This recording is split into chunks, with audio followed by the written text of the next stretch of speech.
Good morning, students.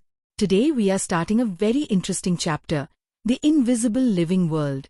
Have you ever wondered if there are living things around us that we cannot see? The answer is yes.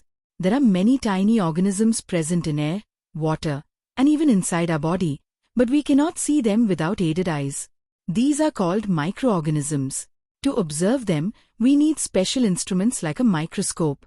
In this chapter, we will learn about these invisible living organisms, their types, and their importance in our daily life. First of all, Antony van Leeuwenhoek, a Dutch scientist in the 17th century, 1600s, was the first person to observe and describe tiny living organisms such as bacteria and blood cells using a microscope. Because of his important work, he is known as the father of microbiology. Another important development was made by Robert Hooke, an English scientist. He was the first to use the word cell in science to describe the basic unit of life. He published a famous book called Micrographia, 1665, in which he showed detailed drawings of tiny structures observed under a microscope. These discoveries opened the door to the study of cells and microorganisms, which is the foundation of modern biology. In the 19th century, scientists carefully studied living organisms and combined their ideas to form an important concept called the cell theory. This theory was mainly proposed by Matthias Schleiden and Theodor Schwanner, and later improved by Rudolf Virchow. The cell theory explains three important facts about life. First, all living organisms, from the smallest bacteria to the largest animals like whales, are made up of one or more cells.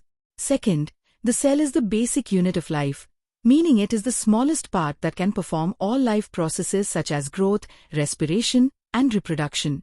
Third, all cells come from pre-existing cells through the process of cell division. Cell theory can be understood by comparing it with atoms in chemistry. Just as atoms are the building blocks of matter, cells are the building blocks of life. However, cells are not simple like bricks. They are active and complex structures that carry out many processes at the same time.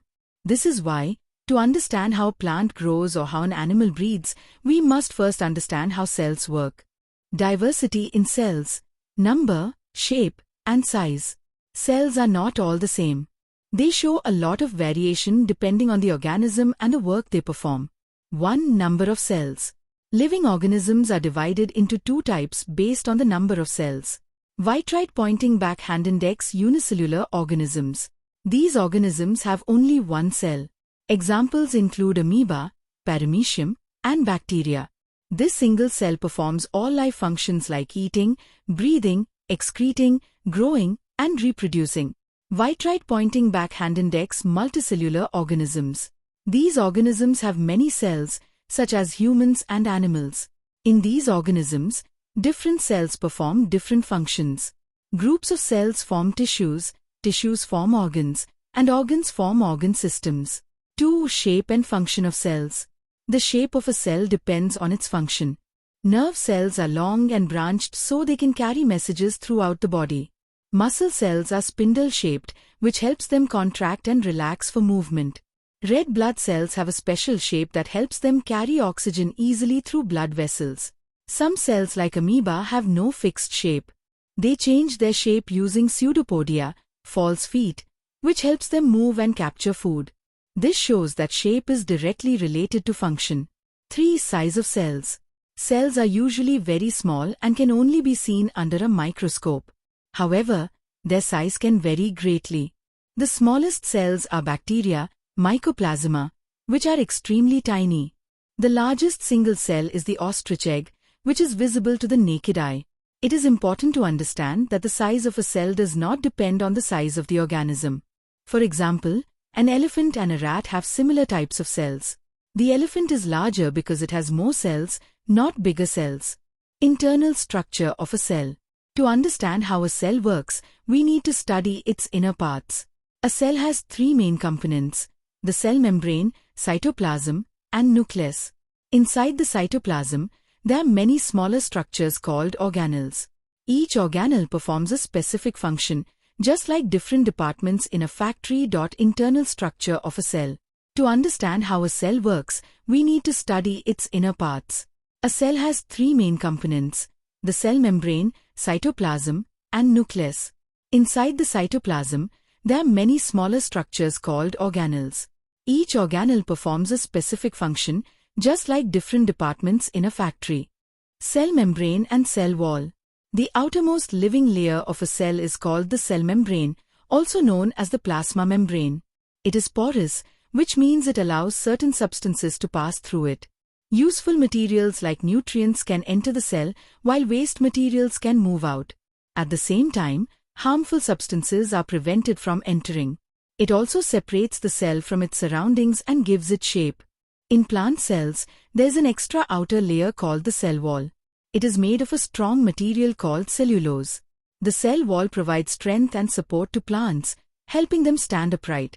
Since plants cannot move, this layer also protects them from environmental conditions such as wind, moisture, and temperature changes. Cytoplasm. The space between the cell membrane and the nucleus is filled with a jelly-like substance called cytoplasm. It contains water, salts, and proteins. Most of the cell's activities take place in the cytoplasm. It also holds the organelles in place and helps in the movement of substances inside the cell. Nucleus. The nucleus is often called the control center of the cell. It is usually round and located near the center. It is surrounded by a membrane that controls what enters and leaves it. Inside the nucleus. Nucleoplasm, fluid inside the nucleus nucleolus, helps in making ribosomes. Chromosomes carry genes, hereditary information. Genes are responsible for passing traits like height, eye color, or leaf shape from parents to offspring. Cell organelles and their functions. Inside the cytoplasm, different organelles perform important tasks. Mitochondria produce energy, powerhouse of the cell. Ribosomes make proteins. Endoplasmic reticulum, transports materials inside the cell. Golgi apparatus modifies and packages substances. Vacuoles store water, food, and waste. Plastids, in plants, help in food production and storage. Chloroplast, photosynthesis. Chromoplast, color-leucoplast, storage. Types of cells. Cells are of two main types. 1. Prokaryotic cells, simple and small. No proper nucleus, no membrane-bound organelles. Example, bacteria. 2. Eukaryotic cells, complex and larger, have a proper nucleus, contain organelles. Examples, plants, animals, fungi, protozoa. Directed key idea. Vitrite pointing back. Hand index. A cell is a complex living unit with many parts working together. Vitrite pointing back. Hand index. Each part has a specific function. Vitrite pointing back. Hand index. All these functions help the organism survive. Comparison of plant and animal cells. Plant cells and animal cells are both eukaryotic, but they are different because they have adapted to different ways of living.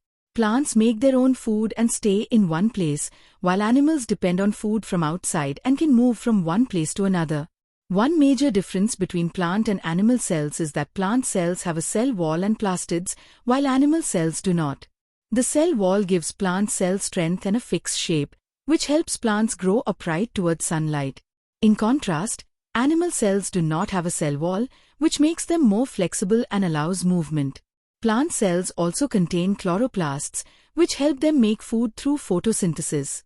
Animal cells do not have chloroplasts because they obtain energy by eating food. Another important difference is in vacuoles. In plant cells, there is usually one large central vacuole. This vacuole pushes the nucleus and cytoplasm towards the edges and helps maintain pressure inside the cell, which keeps the plant firm and prevents it from wilting. On the other hand, animal cells have many small vacuoles that are used for storing food or waste materials. Direct hit key idea.